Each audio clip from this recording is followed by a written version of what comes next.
নমস্কাৰ গাইছ আজি আকৌ ৰাতিপুৱা শুই উঠি প্ৰথমতে মই কাপোৰ ধুবলৈ আহিলোঁ। কাপোৰ দুখনমান যিহেতু আছিলে কাপোৰ দুখন ধুই কেনে ঘৰত যাই দেখি ল'লোঁ মানুহ ভয়ে খালিচি আছে আৰু খালিচা অলপ টাইম চোৱাৰ পিছতে ঘৰত যিহেতু মাছকেইটা লৈ আহিলে আৰু মাছকেইটা আপোনালোকক দেখুৱাই দিলোঁ। কাৱৈ মাছ আৰু মাগুৰ মাছ পাইছে আৰু ইফালে আকৌ আজি ৰান্ধনিৰ দায়িত্ব মোৰে।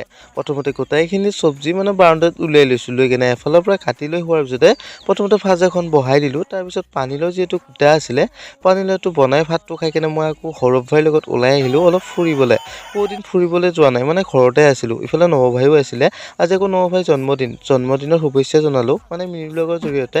আৰু ইয়াতে অলপ টাইম স্পেণ্ড কৰিলোঁ আৰু কৰিয়া আকৌ নৱ ভাইৰ ঘৰলৈ গ'লোঁ যিহেতু বাৰ্থডে চেলিব্ৰেশ্যন কৰিব লাগে।